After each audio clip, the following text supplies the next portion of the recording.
Bonjour, c'est avec un réel plaisir que je reviens sur votre chaîne YouTube Pekma TV pour continuer la réflexion sur le bonheur. Je vous dis que mes 2 derniers livres sont toujours disponibles en format PDF et vous pouvez les acquérir en m'envoyant un mail à leopoldndiaye@gmail.com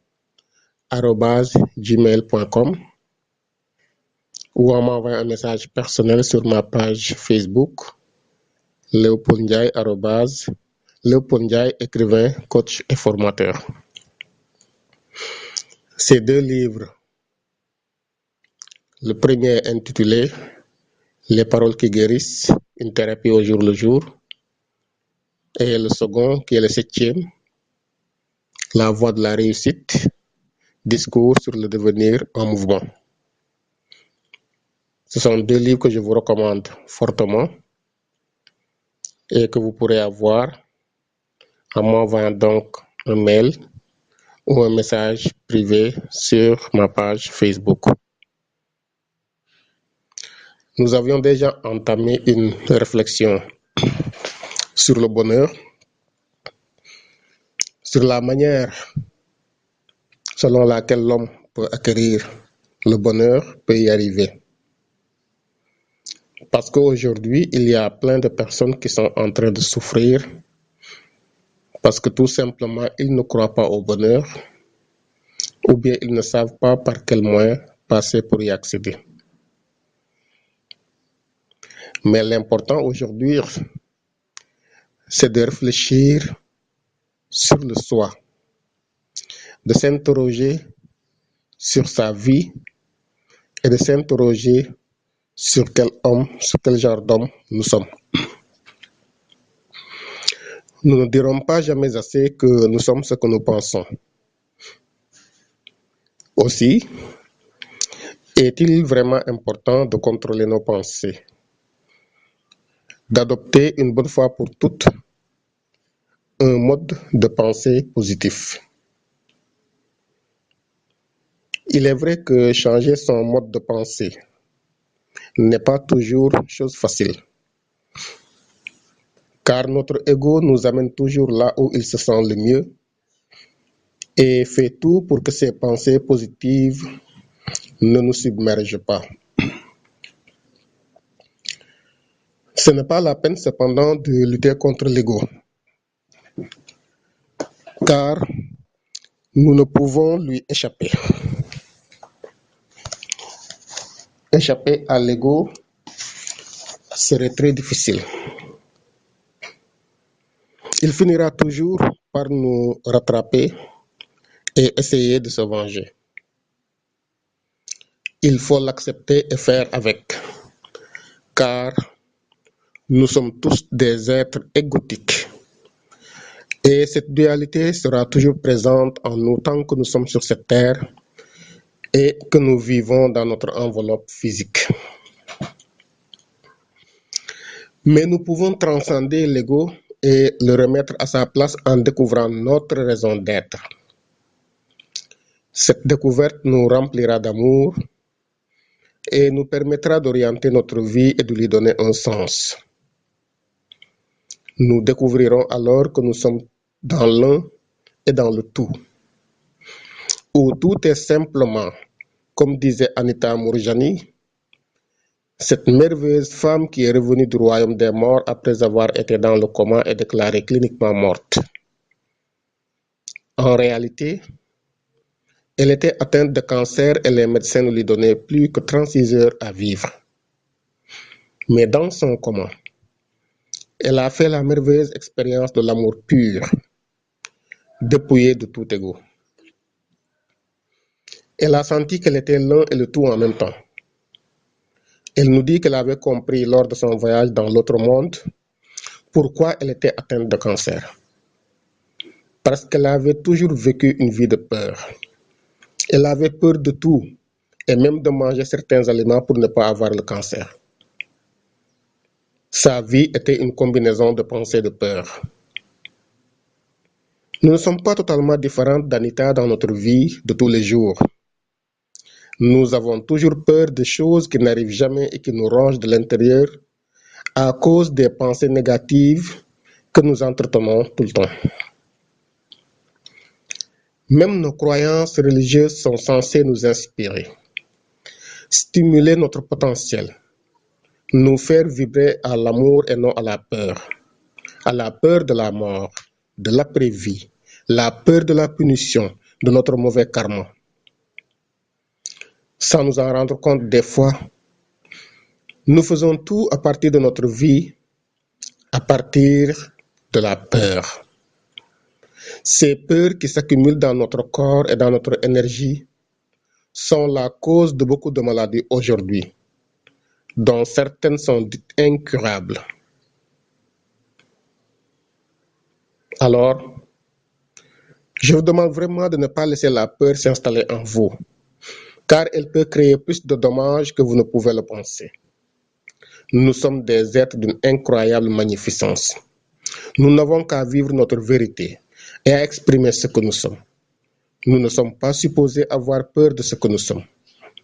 Beaucoup de personnes ont peur d'être ce qu'elles sont, parce que tout simplement, selon elles, en l'étant, elles sortent du standard fixé par la société et le regard des autres se posera sur elles. Elles ont peur du jugement des autres et du jugement de leur propre ego. Mais il nous faut être ce que nous sommes, vivre profondément notre vérité intérieure et selon notre raison d'être. Nous devons accomplir notre mission de vie. Ne pas vivre notre raison d'être, c'est comme être dans le coma. Mais nous avons toujours la possibilité de revenir de cette mort spirituelle en découvrant et en acceptant ce que je suis réellement.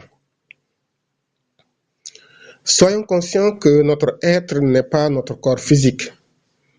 Il est énergie et cette énergie dépasse le temps, l'espace et la matière.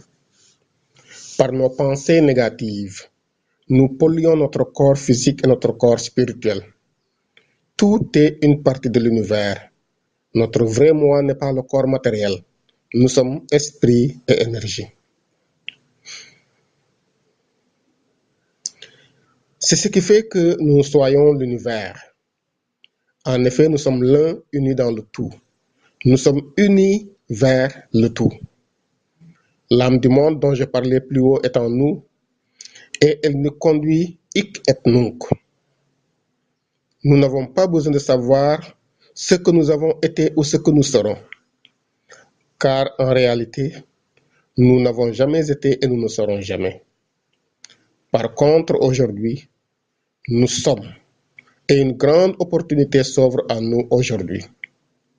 Cette opportunité, cette grande vérité que je veux vous révéler, c'est que vous pouvez obtenir tout ce dont vous avez besoin aujourd'hui même. Vous n'avez pas besoin pour cela d'attendre demain ou après-demain, ou dans un mois, 1 an ou 10 ans. Non, aujourd'hui, ici et maintenant. À quoi pensez-vous quand Jésus nous dit dans la Bible, par exemple, c'est pourquoi je vous le dis, tout ce que vous demanderez en priant, croyez que vous l'avez reçu et vous le verrez s'accomplir. La prière n'est rien d'autre que la reconnaissance de ce que nous avons déjà. Ce que nous prions est déjà en nous et nous avons juste besoin de le reconnaître et en le faisant, c'est comme si nous lui intimions l'ordre de se manifester. Ce qui est tout à fait normal puisque tout ce que je reçois m'appartient car il vient de la source originelle. Or, je suis une partie intégrante de la source originelle. Je suis dans le tout et à ce titre, c'est comme si c'est moi qui me donnais à moi-même ce dont je suis en train de demander. Dans le verset précédent, le grand maître nous révèle une autre vérité tout aussi importante. Je vous le dis en vérité. Si quelqu'un dit à cette montagne, ôte-toi de là et jette-toi dans la mer, et s'il ne doute point en son cœur, mais croit que ce qu'il dit arrive, il le verra s'accomplir.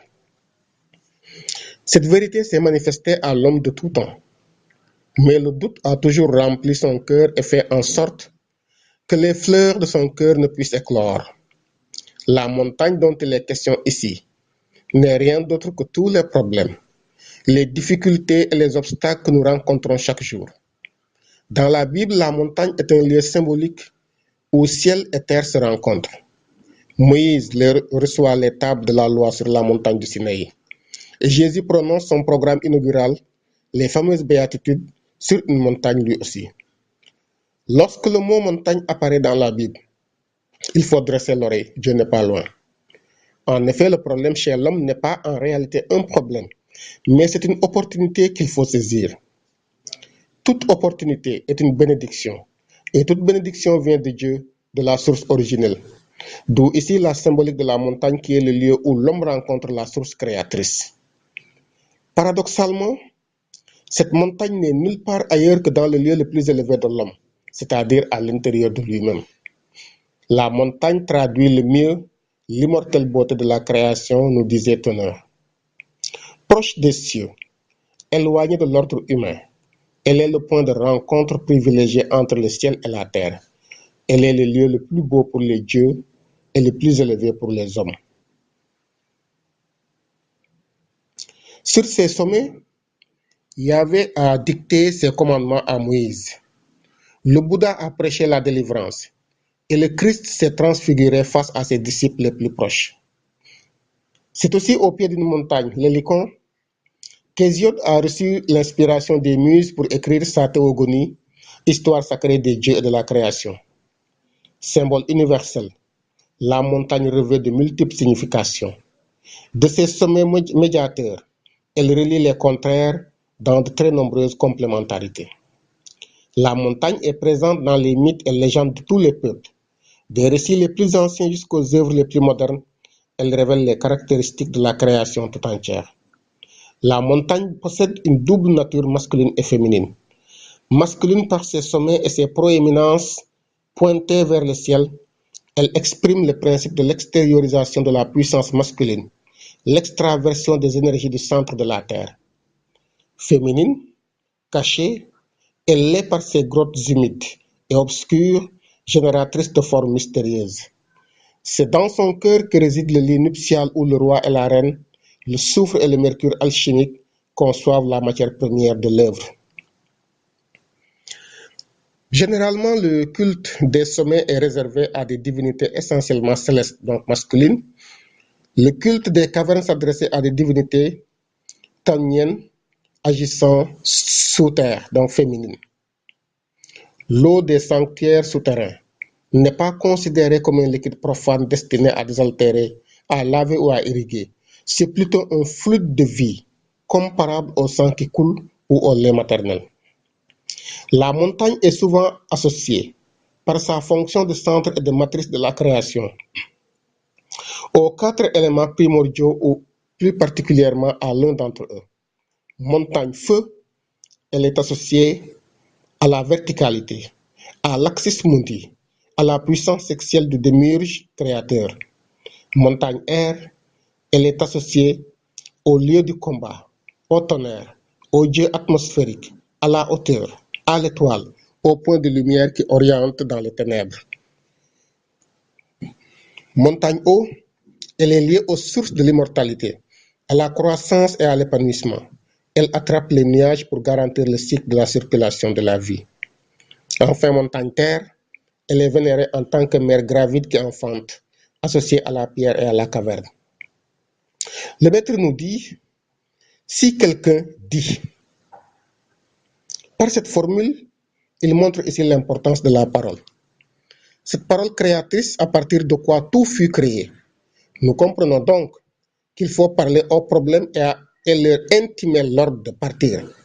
Cet ordre que nous leur donnons avec fermeté et audace fait bouger les choses et balise notre chemin. Mais il ne suffit pas de leur ordonner de bouger, de quitter, mais encore faudrait-il leur indiquer un endroit où aller. Ici, le maître nous demande d'intimer à la montagne de se jeter dans la mer. Cette montagne qui est problème, donc opportunité ou bénédiction pour l'homme, il faut la jeter à la mer. La première signification de la mer dans la Bible, c'est le peuple de Dieu, la foule.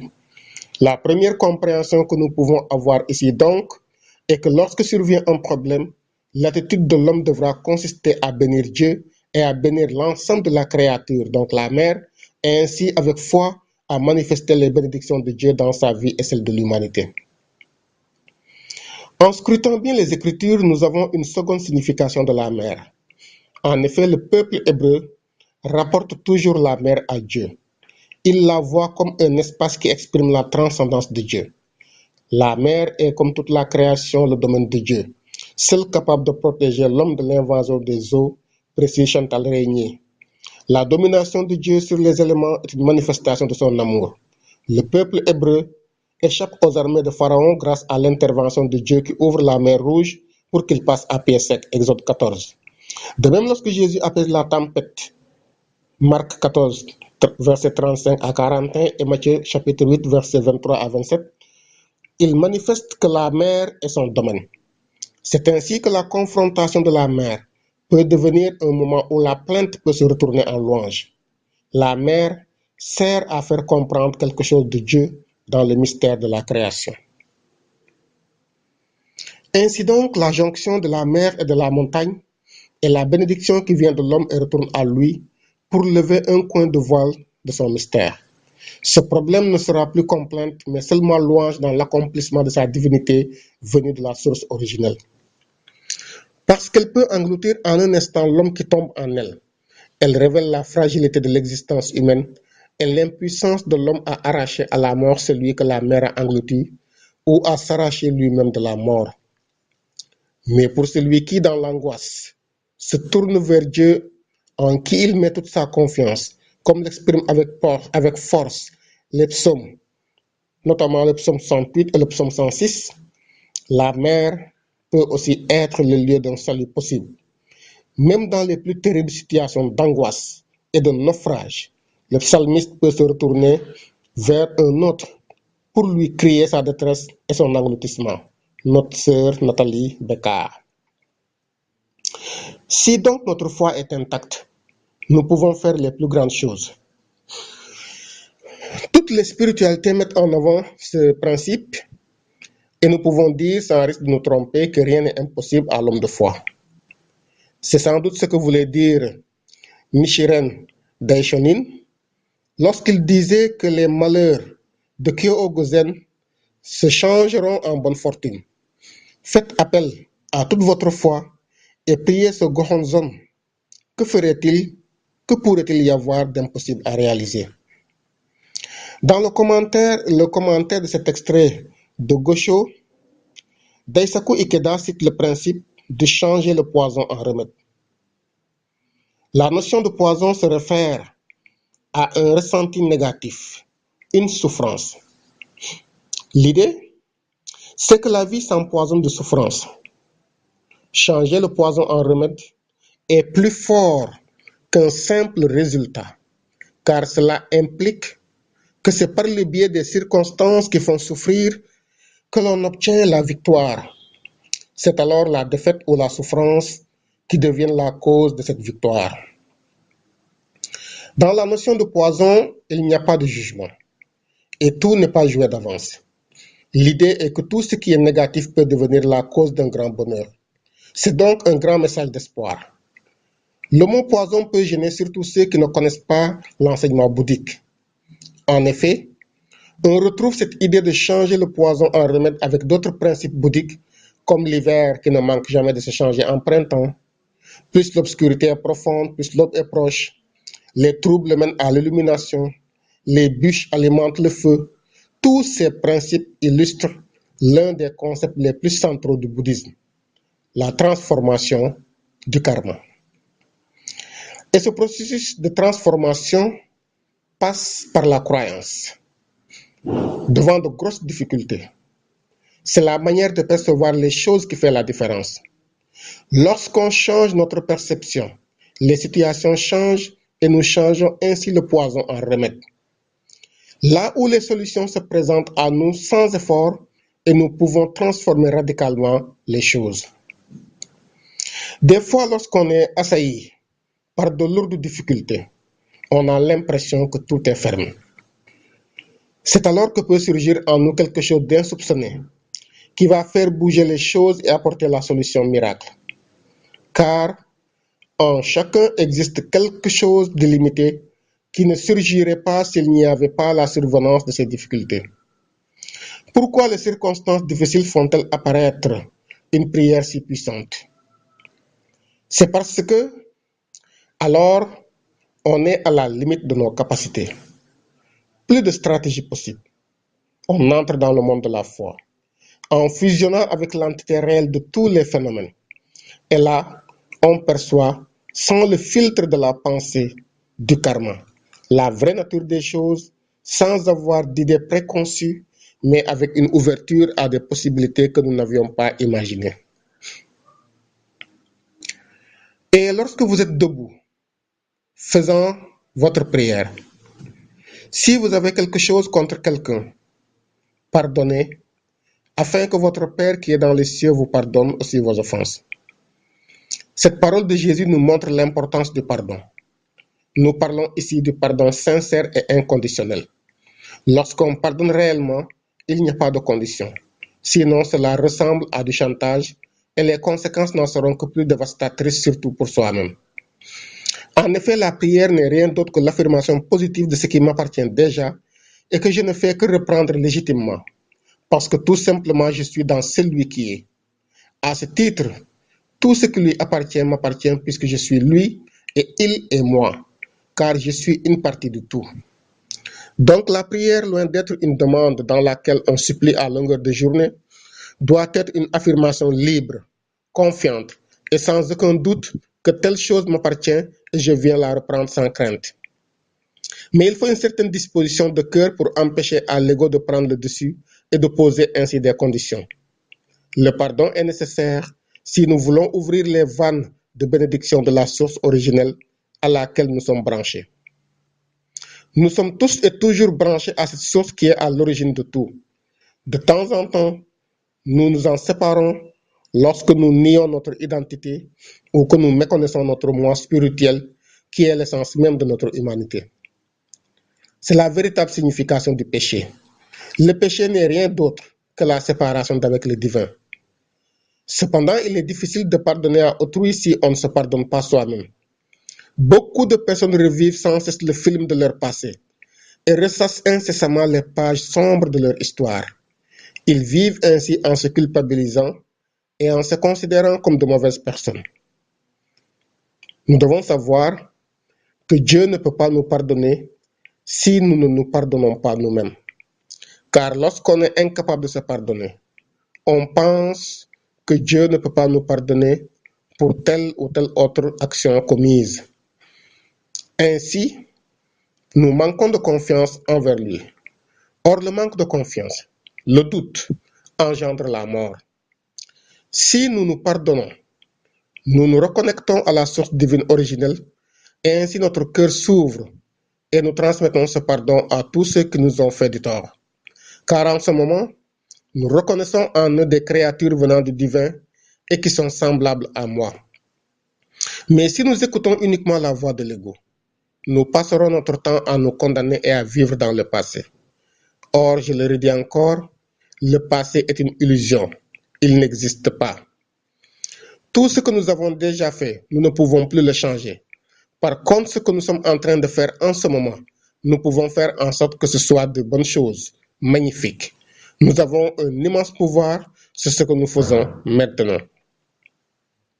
Comme disait Nelson Mandela, vous obtiendrez plus dans ce monde avec le pardon qu'avec des actes de représailles.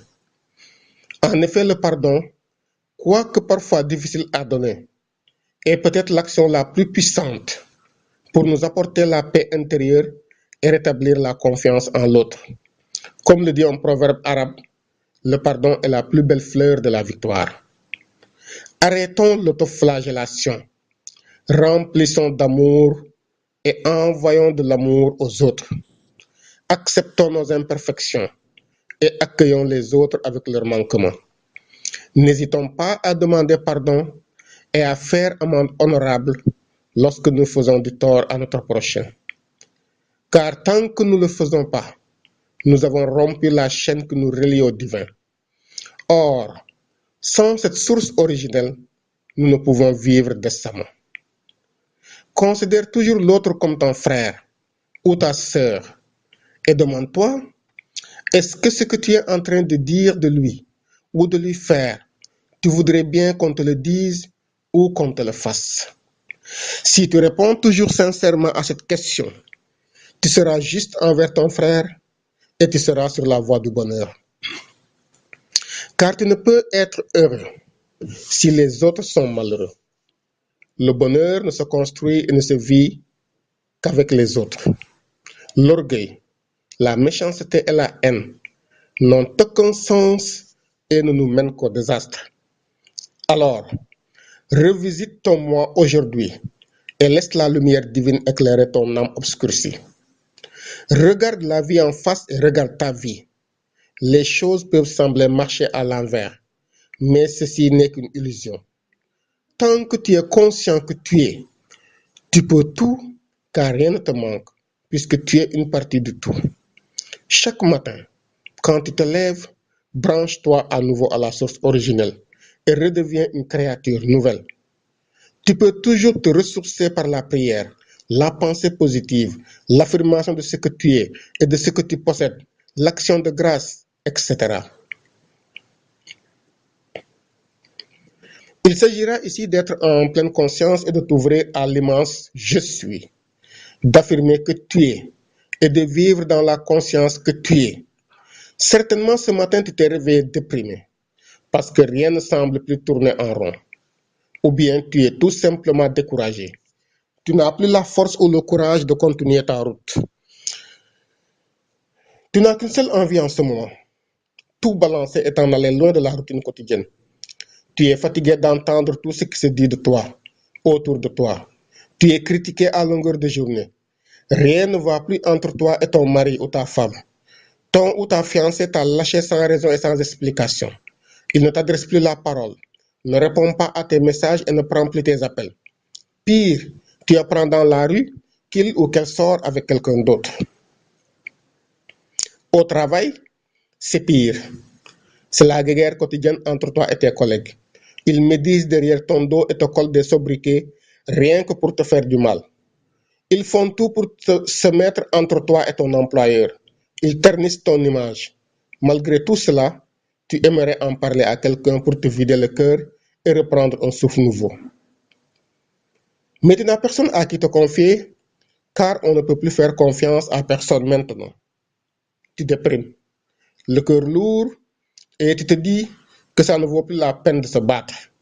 Tu es prêt ou prête à abdiquer et à laisser tout tomber. Et comme ça, tout le monde sera content. Non, tu ne fais que démissionner et c'est la voix de ton ego que tu écoutes en ce moment.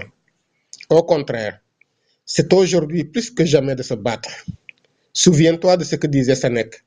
Ce n'est pas parce que les choses sont difficiles que nous n'osons pas, c'est parce que nous n'osons pas qu'elles sont difficiles.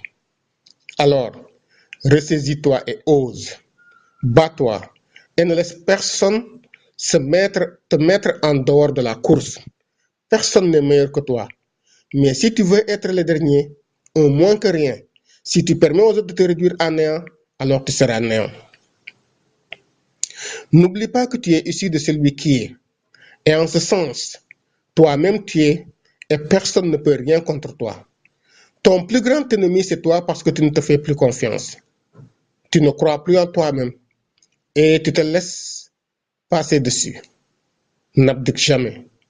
Ne laisse jamais les opportunités te filer sous le nez. Tu es mieux que cela et tu peux tout réussir. Montre-leur maintenant ce que tu sais faire et compte d'abord sur toi-même et sur la force intérieure que Dieu a mise en toi.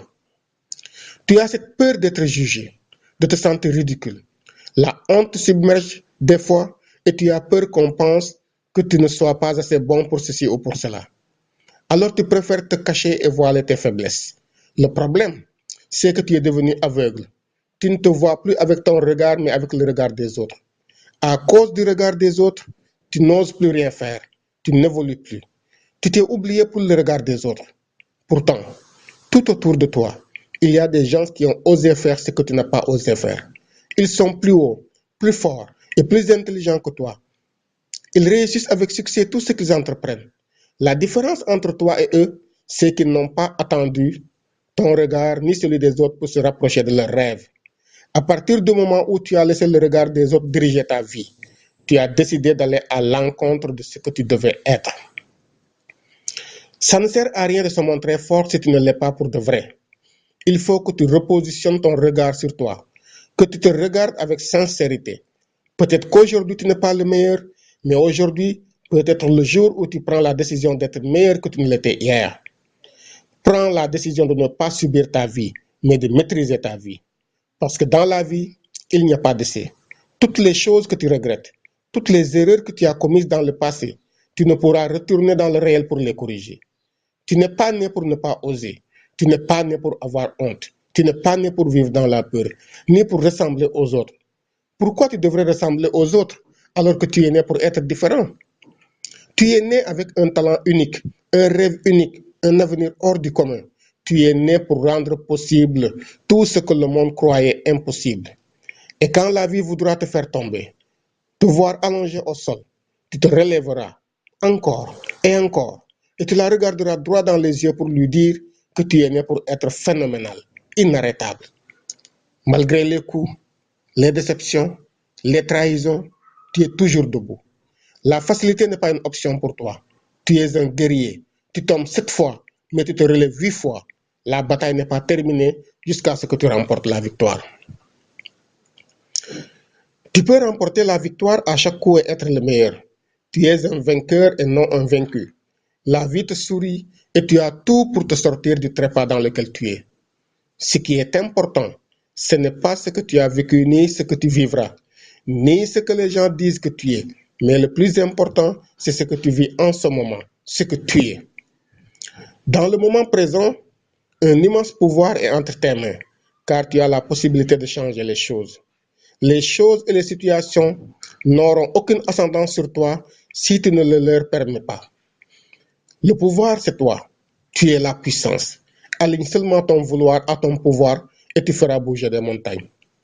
Aligne-toi à tes convictions et marche dans la lumière de ta conscience consciente d'elle-même. Cette lumière te fera accéder à la vérité et la vérité te libérera. Personne cependant n'a le monopole de la vérité. Et il faut mettre tout ce qu'on te dit à la loupe de ta conscience. Ne crois jamais ce que tu entends ou ce que tu vois ou ce que tu lis. Examine tout et vois si c'est conforme à tes convictions et si en âme et conscience tu es aligné au message transmis. Ne te laisse pas manipuler ni endoctriner par les vérités souvent trop évidentes dont on nous pompe les oreilles souvent à longueur de journée.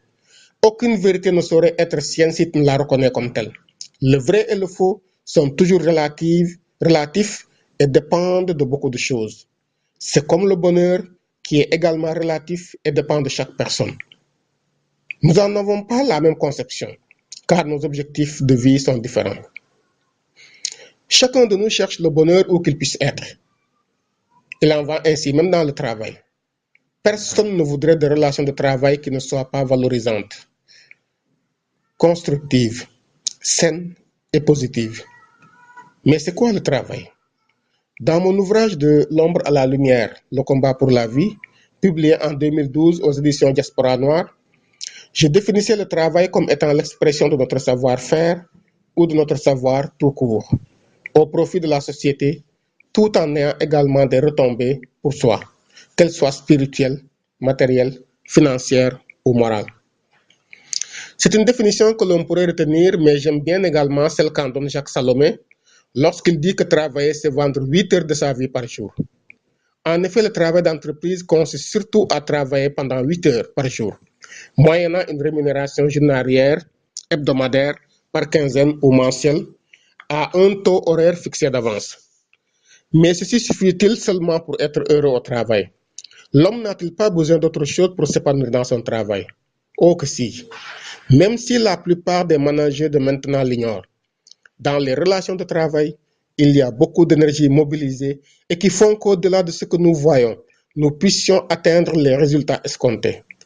Un bon chef d'entreprise doit être énergéticien et non énergétivore.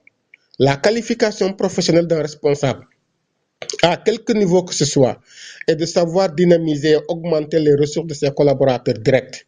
Par contre, la pathologie relationnelle d'un responsable, à quelque niveau que ce soit, est de saper ou diminuer les ressources de ses collaborateurs en restant préoccupé de sauvegarder les relations de pouvoir au détriment des relations d'autorité.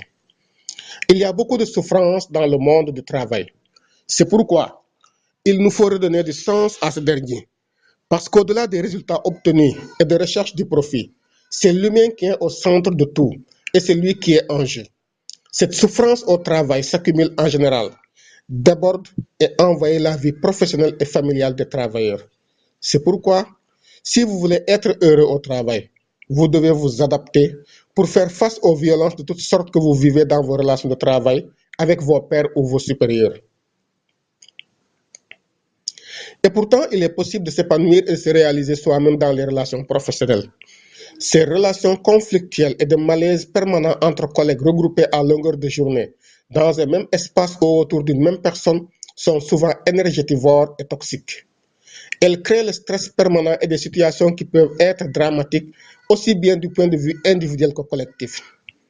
Ceci est engendré souvent par des comportements toxiques ou pervers de personnes en position de pouvoir ou de collègues assoiffés de pouvoir qui n'hésitent pas à étouffer ou écraser les subordonnés ou les autres collègues pour arriver à leur fin.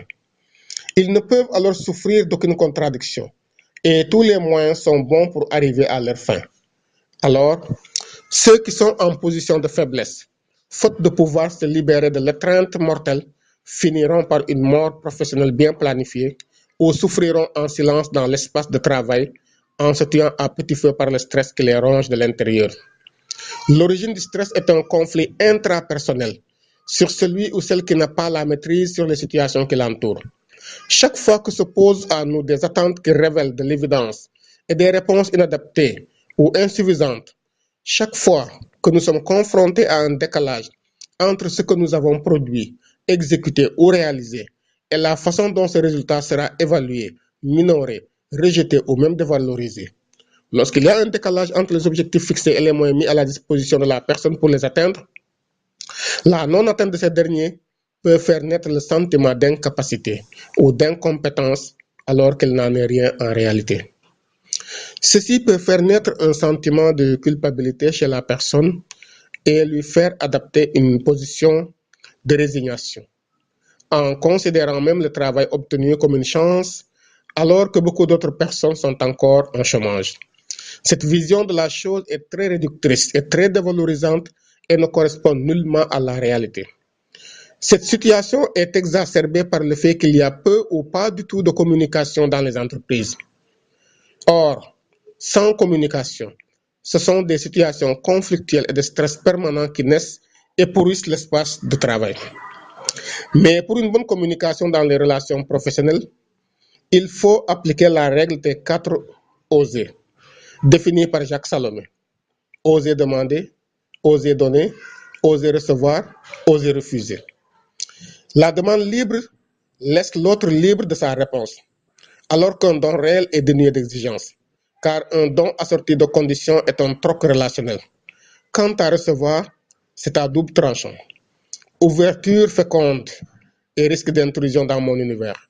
Je prends le risque d'être influencé, donc de changer. Enfin, c'est en osant dire non à l'autre que j'apprends à me dire oui à moi-même. Me dire oui à moi-même, j'en ai besoin pour être et demeurer cet autre moi en devenir. Car il est possible qu'à un moment de sa vie, on sente que sa conscience a été trahie, non pas par ton moi, mais par la projection de ton moi en l'autre. Le fil de la confiance est très ténu et il est fixé à la barre de la conscience individuelle. Le manque de confiance en soi entraîne le manque de confiance aux autres. Cette bulle imaginaire dans laquelle tu vis fonde le monde de l'autre que tu construis par ton esprit qui détruit son monde réel. Ne laisse pas ton mental t'entraîner dans une sphère de confrontation où les cœurs balbutient dans l'atmosphère de sentiments effilochés. La vie n'est pas que prévision et soupçon, mais elle est amour et présence. Quand le cœur est égratigné, il y a risque d'embolie. Le saignement du cœur irrigue la souffrance de celui qui aime et son auteur d'esprit cicatrise la plaie ainsi ouverte. Si tu veux atteindre le bonheur, tu devras arriver un jour où tu devras faire fi des états d'âme des gens à ton égard. Tu ne peux pas passer ta vie à te soucier de ce que pensent ou disent les autres. Alors, le moment arrivera où tu devras couper les ponts et suivre ton chemin toi-même. La situation du moment peut être bouleversante, difficile, incompréhensible, et tu cherches des solutions partout, mais rien. C'est comme si tu t'enlisais davantage, et plus tu cherches, plus le problème prend de l'ampleur. Tu n'as alors qu'une seule chose à faire, lâcher prise et laisser le grand esprit se charger du problème. Tu devras te dissocier de ton mental et arrêter de ressasser la situation vécue. Tu verras alors que la solution se présentera à toi sans problème, car tu es à nouveau relié à la source originelle d'où tout prend source. Dans la vie, tu ne pourras jamais atteindre le bonheur seul. Ton bonheur n'aura de sens que lorsque tu le partages avec les autres. Donc, sache que chaque fois que tu fais du mal à autrui, c'est à toi-même que tu le fais. Chaque fois que tu essaies de duper l'autre, c'est toi-même que tu trompes et on récolte toujours ce qu'on a semé.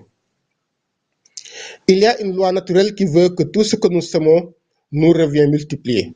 Si nous voulons avoir le bonheur, faisons en sorte que les autres soient heureux et notre vie sera inondée de bonheur. Si nous voulons être riches, alors donnons sans compter et sans arrière-pensée. Si nous voulons avoir plus de savoir, faisons en sorte que les autres sortent des ténèbres. Partageons ce que nous savons et tout ceci sera remplacé par un savoir beaucoup plus grand. Mais si nous faisons du mal aux autres, notre vie sera remplie de maux de toutes sortes, de déceptions et de trahisons. Car la haine engendre la haine et l'amour sincère donne naissance à un plus grand amour. Toute parole proférée, tout acte posé, toute pensée émise nous reviennent toujours multipliées. C'est comme une balle de ping-pong. Elle frappe notre adversaire, mais elle revient toujours à nous avec plus de force. Dans la vie, il faut faire des choix. Et dans ces choix, veiller à ne pas porter atteinte à l'humanité. Lorsque dans ton cœur, les choses ne tournent pas en rond et que tu ne comprends pas, ne te tourmente pas outre mesure. Tu dois être sûr que rien de mauvais ne pourra t'arriver, car tu es né pour le bien et tu es un être béni. Prends courage, prends à témoin ta conscience et dans le silence de ton âme, laisse couler les larmes de ton cœur qui laveront les meurtrissures de ta vie. La vie n'est pas gagnée d'avance, c'est vrai, mais elle n'est pas non plus perdue d'avance. Tout dépend de tes dispositions intérieures et de ta capacité à maintenir le cap et à affronter tous les dangers dans un esprit libéré. Aussi, ne sois pas toujours prompt à importuner les autres avec tes problèmes. Cherche d'abord la solution en toi et dis-toi que ce problème est certainement la meilleure chose qui puisse t'arriver, car il te révélera une opportunité que tu n'as jamais soupçonnée auparavant. Ton premier confident devra donc être d'abord toi-même. Et lorsque tu seras en accord avec toi-même et que la mer intérieure de tes sentiments se sera calmée, lorsque tu y verras beaucoup plus clair, alors tu pourras t'en ouvrir aux autres. Tant que tu n'en as pas envie, n'en parle pas, car tout doit être naturel et venir du cœur.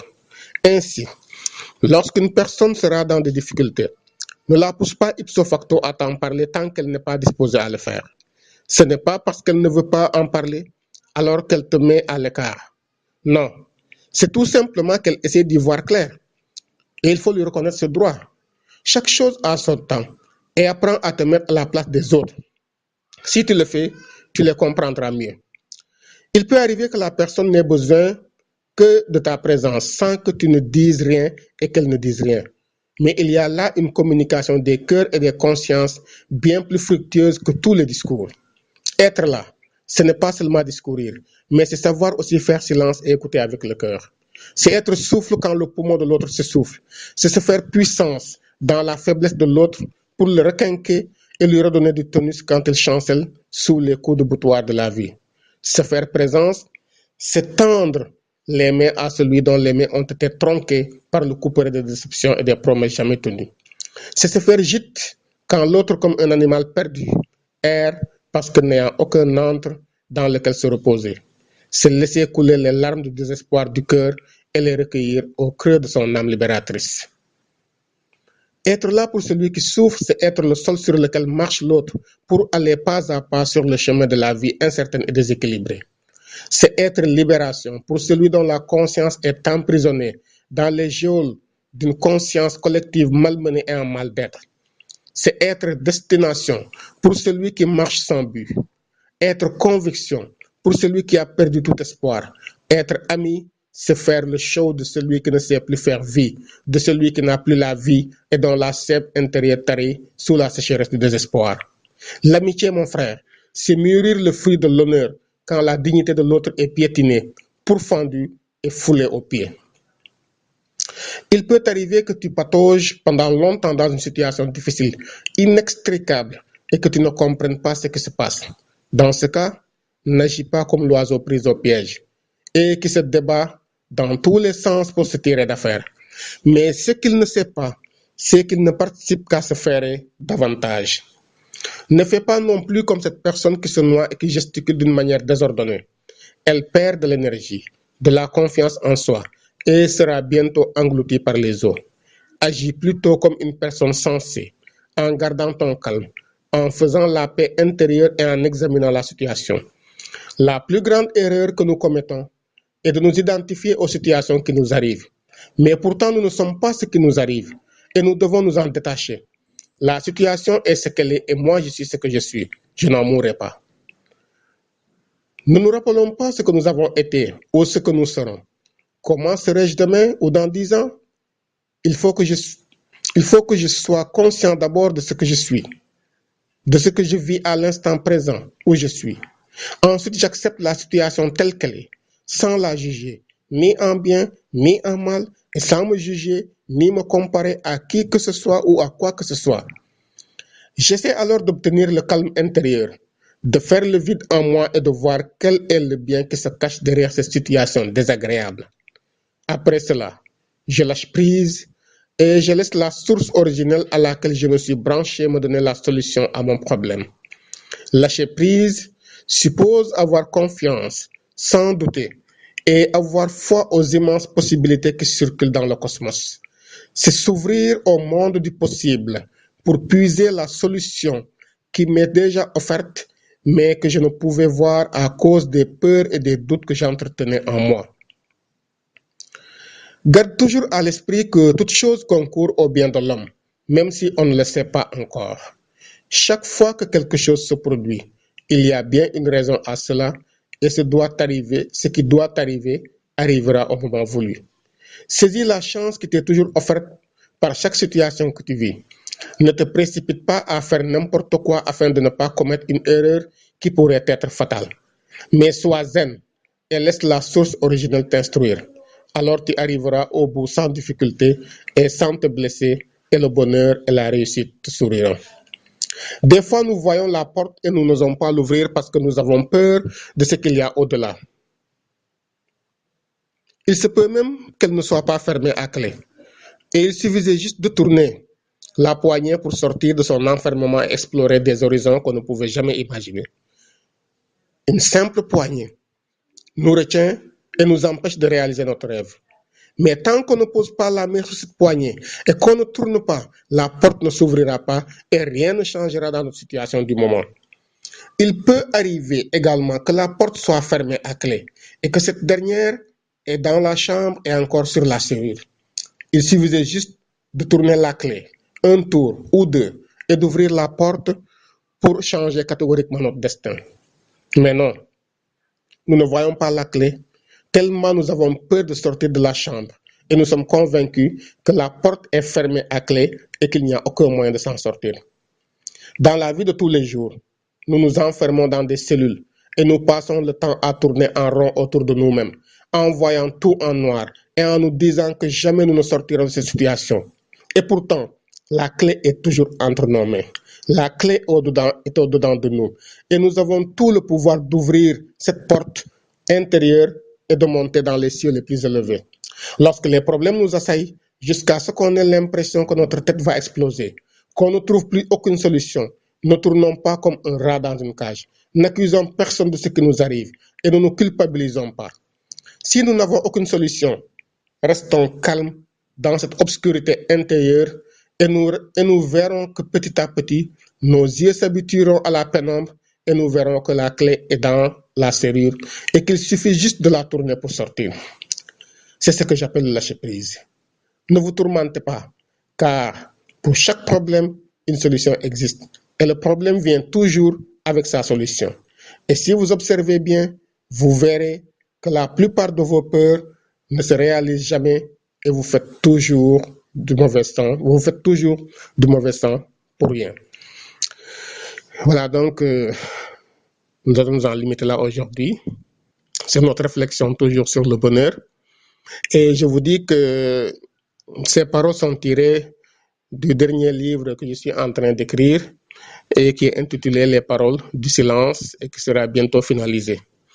Alors, je vous demande tout simplement de vous abonner à ma chaîne YouTube Pekmaha TV, de laisser un petit commentaire, de cliquer sur j'aime, de laisser un petit commentaire, de poser des questions, de remettre en question également ce que je vous ai dit parce que je n'ai pas le monopole de la vérité. Et je vous demande surtout si vous avez envie de discuter, vous pouvez le faire en m'envoyant un message sur ma page Facebook, Léopold Ndiaye, écrivain, coach et formateur. Et sur ce, je vous dis un grand merci et je vous souhaite une très très bonne journée et à bientôt.